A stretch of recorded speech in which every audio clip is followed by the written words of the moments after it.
morning and welcome back to the second lesson on the Victorian writers. We have already finished the Victorian poets, the major poets indeed. Today we will be looking at the major Victorian novelists. Let's begin now. Charles Dickens. He wrote under the pseudonym Boz, B-O-Z, very important for the exam. He is regarded by many as the greatest novelist of the Victorian era. Why? The range, compassion, universal appeal, and intimate understanding of the society and its shortcomings have made him perhaps the greatest Victorian novelist. Okay. Let's look at some of his major works. The Pickwick Papers. This was Dickens's first novel, important for the exam. It is an account of the kindly, naive means very simple, sort of gullible Samuel Pickwick and his friends who assemble in the Pickwick Club. And this novel was an instantaneous success, and Dickens's name rose, and he became very popular with the publication of his first novel. Okay. Oliver Twist, I'm sure most of you have read this. It provides a very panoramic view of the deplorable condition of the impoverished, underprivileged class in the industrialized society of England, especially the class of orphans. One of literature's most compelling villains is in this novel. His name is Mr. Fagin. Along with Shakespeare's Shylock, Fagin remains one of the most controversial and arguably anti-Semitic creations. Means anti-Jew creations. Both Shylock and Fagin are Jews. Christmas Carol. Dickens' most well-known and beloved novella. It's not a novel, shorter than a novel. Christmas Carol explores the spiritual transformation of the central character in the novella, that is Mr. Ebenezer Scrooge. Ebenezer Scrooge. When the novel ends, Mr. Scrooge, a very miserly, wicked, selfish, self-centered old man, is transformed into a real humane character, okay, and through some kind of divine intervention. That is the content of the novel. David Copperfield, I think most of you have read this, is perhaps the most famous novel by Dickens, and to some extent it is his autobiography. Bleak House is a satirical story about Dickens's view of the British judiciary system. It tells the story of a number of people whose lives are ruined by a court case. Corruption at the heart of English society is exposed in this novel. In the end, the novel suggests that it is only personal love and charity that can hold a society together. Okay? Hard Times, another important novel. This novel is dedicated to Thomas Carlyle. Thomas Carlyle. It is Dickens's first undisguised social criticism. If you can type this way. The novel explores the price that we pay when reason is sought at the expense of emotion or feelings. If we respond to life only with our mind and not with our heart, then there would always be tragedy. In the novel, Dickens blames the Industrial Revolution for England's moral, legal, spiritual, and intellectual decay. That is, he condemns the social inequalities of the capitalist system, capitalist society. The novel indeed has a very gloomy ending, with all the main characters broken, desolate, isolated within themselves, or dead. A Tale of Two Cities, the novel is set against the background of the French Revolution of 1789, and it very vividly, very clearly captures a time of terror and treason, a starving people rising in frenzy, and a hate to overthrow a corrupt and decadent regime, rulers. Okay, well, this novel has some unforgettable incidents and unforgettable characters, like Sidney Carton. Okay, Sidney Carton, the protagonist, probably we can say of this novel, sacrifices his life in the end of the novel out of this love for his friends Charles Darnay and Lucy Manet, whom Charles Darnay would marry, though Carton had initially a deep love for Lucy, which he never revealed. Okay? Because of that love, he, in the end of the novel, sort of sacrifices his life. And it is from this novel we have famous opening lines, that is anaphora. In many exams it is asked. It was the best of times, it was the worst of times. It was the age of wisdom, it was the age of foolishness. It was the epoch of belief, it was the epoch of incredulity. It was the season of light, it was the season of darkness. It was the spring of hope, it was the winter of despair. We had everything before us, we had nothing before us. We were all going direct to heaven. We were all going direct the other way. Now, this is anaphora. You know what anaphora is. Same word or phrase repeated at the beginning of successive clauses. Anaphora. Again, it is from this novel we have the most famous and most moving words of Sidney Carton. The last words of Sidney Carton as he is going to the guillotine to be executed. These are the words. It is a far, far better thing that I do than I have ever done. It is a far, far better rest that I go to than I have ever known. Wonderful, wonderful words of Sidney Carton. Remember this character's name and probably the words, last words of Carton. Okay. As I already said. Next one, Great Expectations. This is a Bildungsmann kind of novel, which traces the spiritual growth, development of the protagonist into maturity and moral awareness. And it is about its protagonist, Pitts, and his full name is Philip Pirrip, not the full name.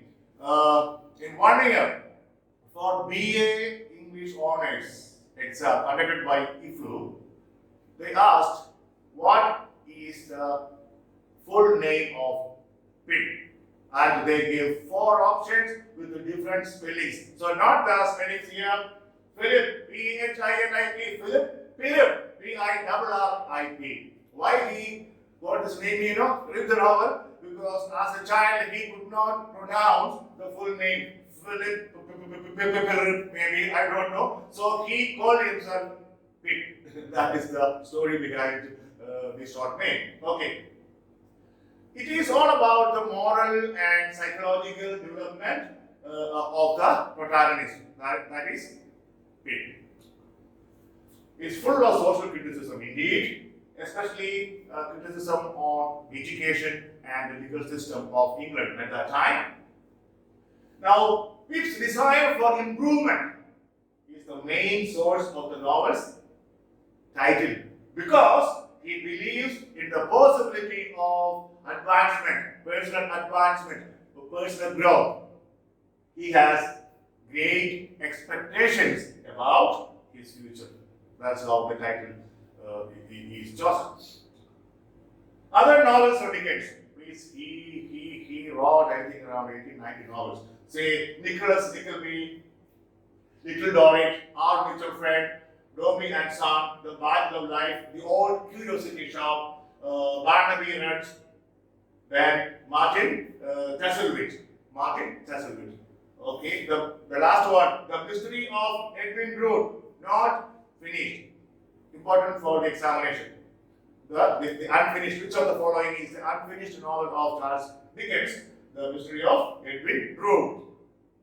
Now we come to another important novelist of the period, that is William Thackeray. He is celebrated for his satirical works, means irony, sarcasm, satire on the society, on the behavior, attitudes, and values of the people of his time.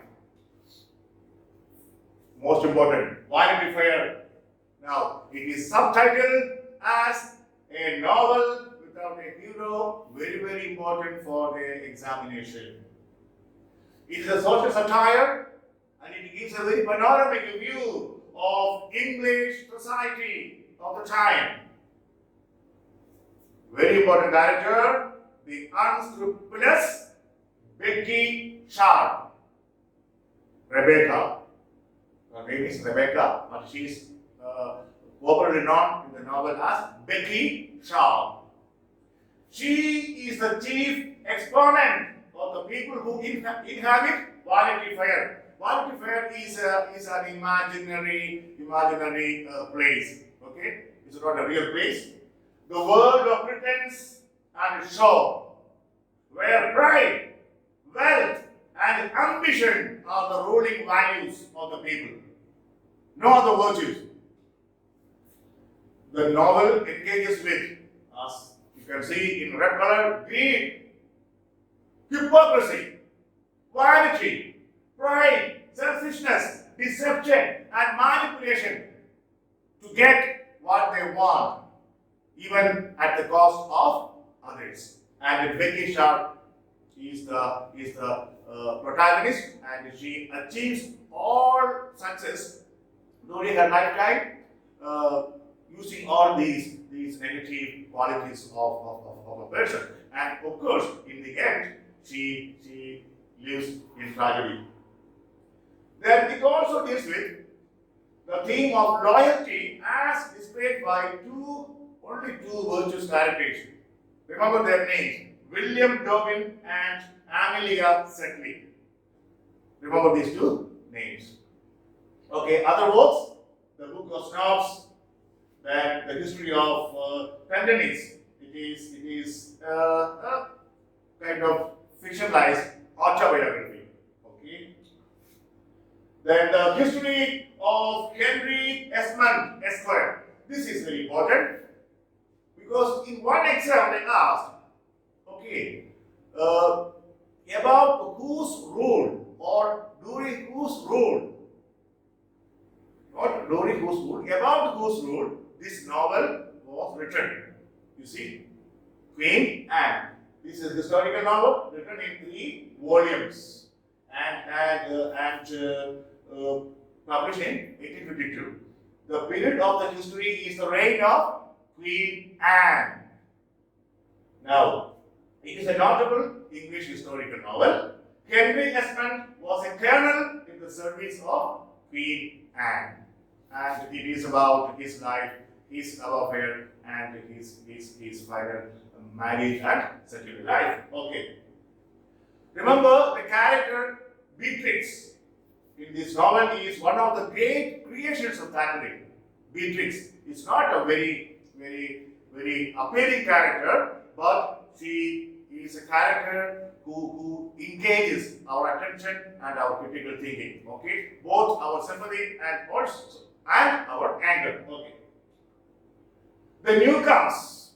You may wonder why it should be the newcomers. No, newcomers is the title of the family. This work is essentially a detailed study of prosperous middle class society of England and is centered about the family of the title, the Newcomes family. It is mainly concerned with Colonel Thomas Newcome and his son Clive. Okay, you can now read the summary and find out what it is all about.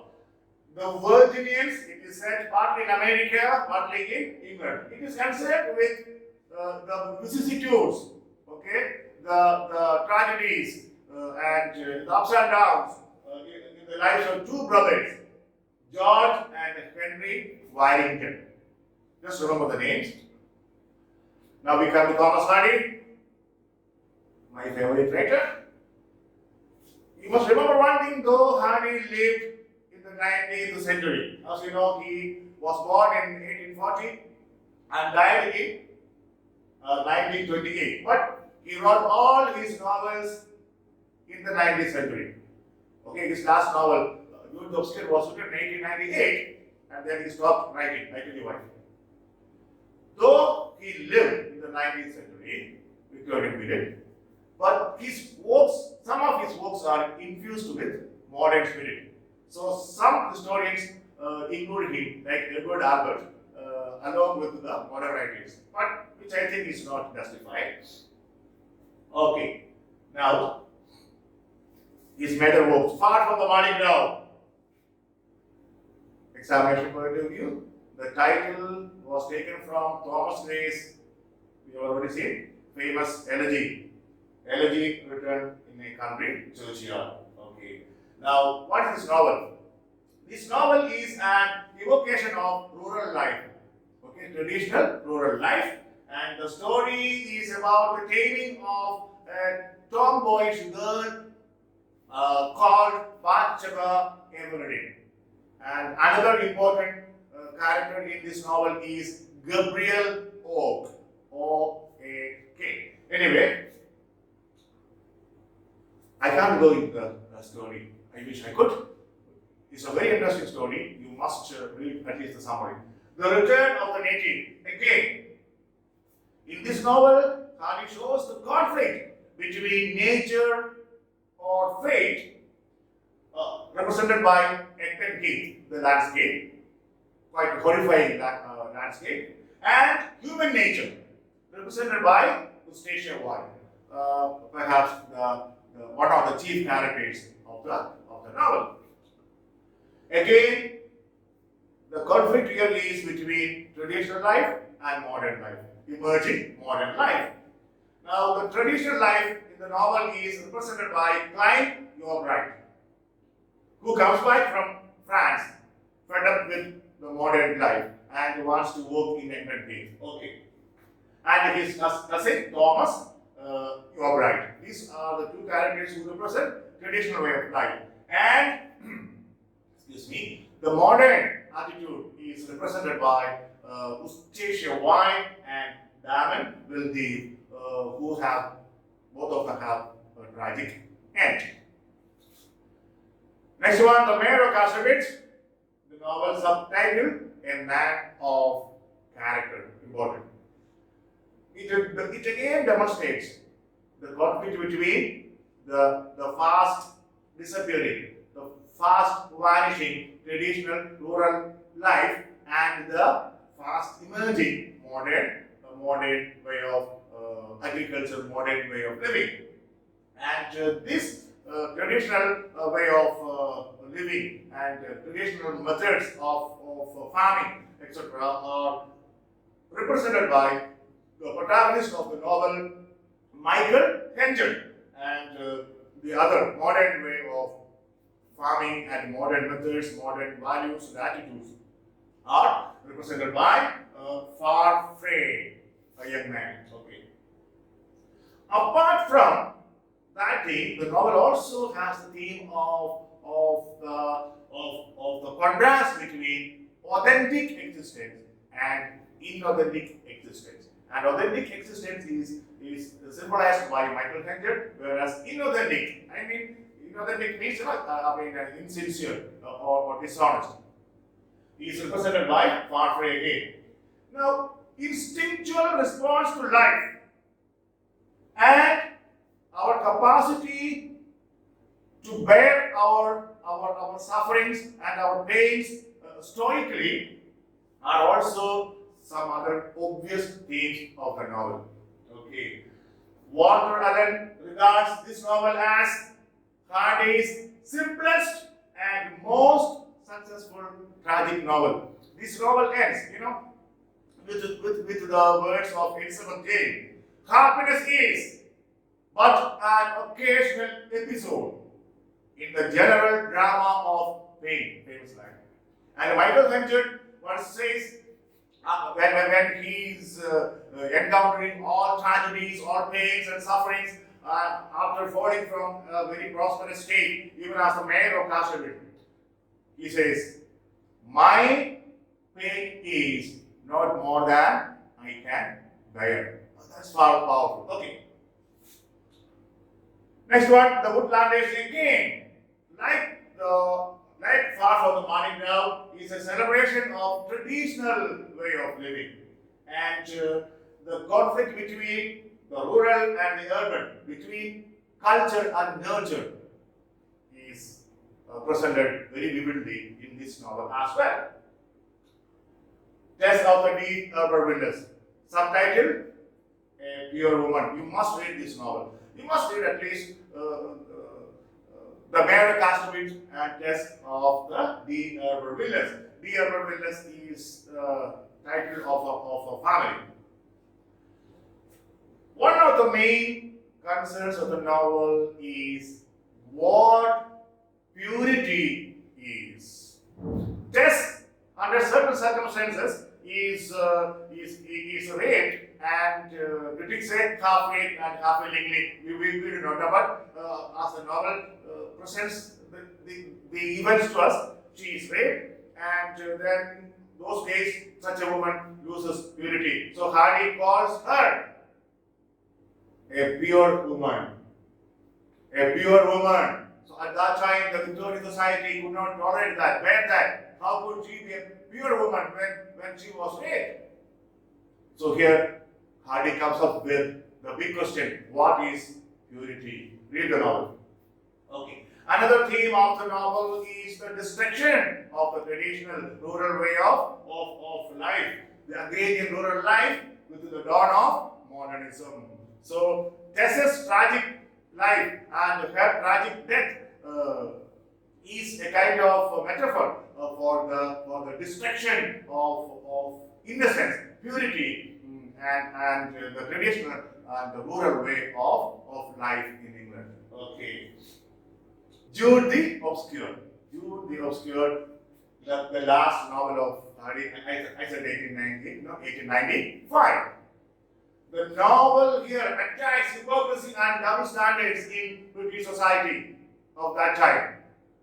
Jude's attempt to get into a university for higher studies is frustrated because he belongs to lower class. Okay? Universities at that time were meant for the upper class, rich people. Hardy attacks and he attacks.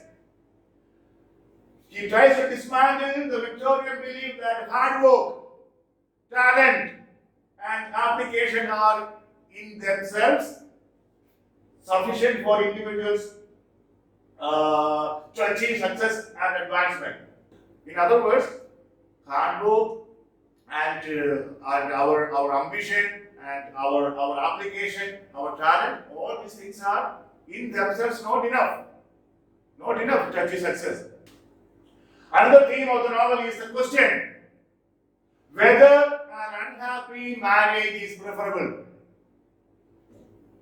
okay, to a loving sexual relationship outside wedlock.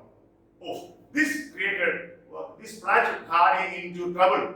And one bishop, after reading the novel, he burned the novel and sent the ash into an envelope to Hardy.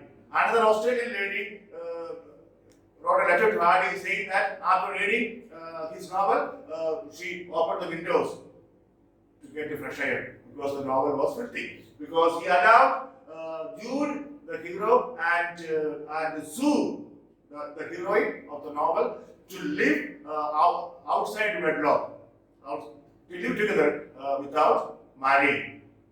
Okay, you read the novel. And then Hardy said, okay, enough is enough. He bade goodbye to novel writing and turned to poetry. Okay. Other important books, the Dinas. This is an epic drama which narrates the conflict between England and France when Napoleon was the ruler. Then he has written collections of short stories and poems, which I have given here.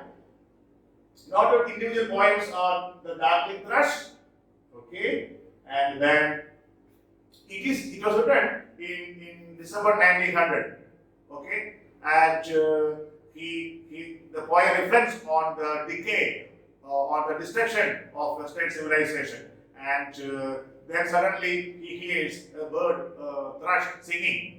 And the song of this thrush gives some kind of optimism because it is so beautiful. And Hardy believes that rebirth is possible through probably deep religious faith. Okay. The man he killed is about the brutality of war, where innocent people on both sides fight among themselves and kill each other for no reason. The ruined inmate. This is about a low class or lower middle class woman, a working class woman who achieves wealth and all those trappings associated with it, and how she gets it? She gets it by becoming the mistress of a wealthy man. So, but what happens? She's ruined because she now becomes a social outcast. Okay, she gains what she wants, but she becomes a social outcast because she is the mistress of someone else. And in those days, those things were not acceptable to Victorian society. This is given here, I already said. George Eliot, known as Mary and Evans. So Mary and Evans is a real name, okay, of George Eliot. So George Eliot is the pseudonym of Mary and Evans. She is credited with developing the method of psychological analysis of the characters, which is an important element of modern fiction. Psychological analysis. Middlemarch is her famous and most famous novel, her masterpiece. It is also subtitled as A Study of Provincial Life. Middlemarch again is an imaginary place just created in order to present her ideas. Now, the book studies every class of society in the town of Middlemarch, which is fictitious. Okay, from the middle class, Latin, gentry, and clergy to the manufacturers and professionals and farmers and dervishes. All kinds of people are brought together in the fictitious city or a town of Middlemarch. It's a town, okay, and it is a microcosm of the greater world beyond. What happens in Middlemarch is all people are selfish and they like probably the Vanity Fair look for their own gains. So there is a great satire. Okay.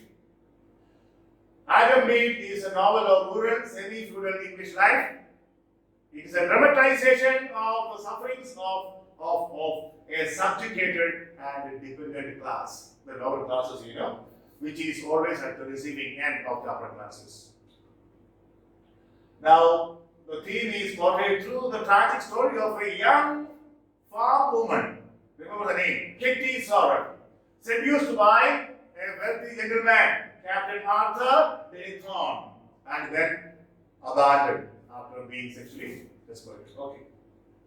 Then Adam Mead, the protagonist, and Dina Morris, whom Adam Mead finally marries, are the two virtuous people here, and finally they get married.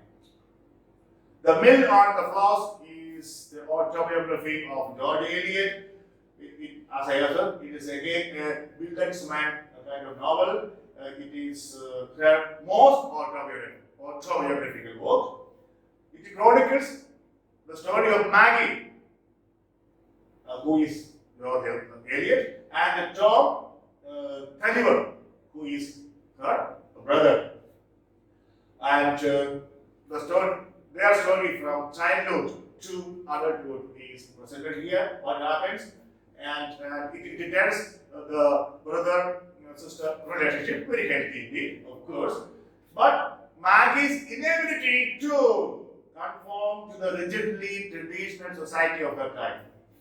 And in the end of the novel, what happens? Both Maggie and Tom die in each other's arms while being swept away by a flood. Now, in one example, they ask, which novel, in which novel a brother and a sister die in each other's arm and by drowning?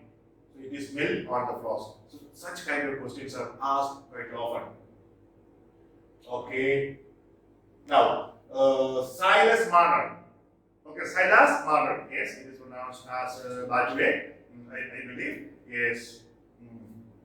Yes. Silas Marner is the correct pronunciation. Silas Marner. Set in rural England again in the 19th century, Silas Marner narrates the simple tale of a linen weaver, Silas Marner, covering a span of some 30 years, during which he undergoes a process of spiritual transformation. Romola is a historical novel. It is a deep study of the life in the city of Florence. Felix Holt, the Radical. It is about a dispute, a political dispute during the first Reform Act of 1832. Daniel Deronda, that is George Eliot's final novel. Remember that? And her most ambitious work. It contrasts the moral laxity of the British aristocracy, upper class people, with the dedicated fervor of Jewish nationalists. So a combined study of the British society and Jewish society. There is there is a kind of exposure of Victorian anti-Semitism. So George Eliot exposes the hatred that Victorians or the people of England had against Jews. George Eliot, his novels are noted for wit and brilliant dialogue and the use of aphorisms. Okay. Again, let us see The Egoist. This is a very famous novel. In many exams, this question is asked. Notable for women characters. It is a plea for the right of women to be accepted as autonomous individuals, equals with men. You will be happy now, right? Okay. George Meredith, The Egoist. Important novel. Noted. The Ordeal of Richard Farwell. Now here, the novel tries to show how a father's attempt, okay, to raise his son according to a particular system fails because of the complexities of life and human desires. Okay, Richard Farwell tries to bring up his son according to the system, but the son does not conform to that, and he fails. Okay. Ivan Harrington is a comedy of Victorian beliefs and assumptions. The hero is the son of a tailor, okay, who has been, sort of brought up abroad as a gentleman, and then falls in love with the daughter of a baron, a rich man. then his ordeal starts. When he comes home, he finds that his father is dead, and he is the owner of a tailor shop with a considerable amount of debt. So that's a very comic kind of novel. Diana of the Crossways again, notable for women characters who stand for their right to be accepted as individuals. So Diana of the Crossways. That's all. Opening line. The sun shone, having no alternative on the nothing new. This opening line is from the novel Murphy by Samuel Beckett. Okay then, that's all. We will have one more lesson on Victorian novelist. Then we move on to the moderns. Till then, bye, take care.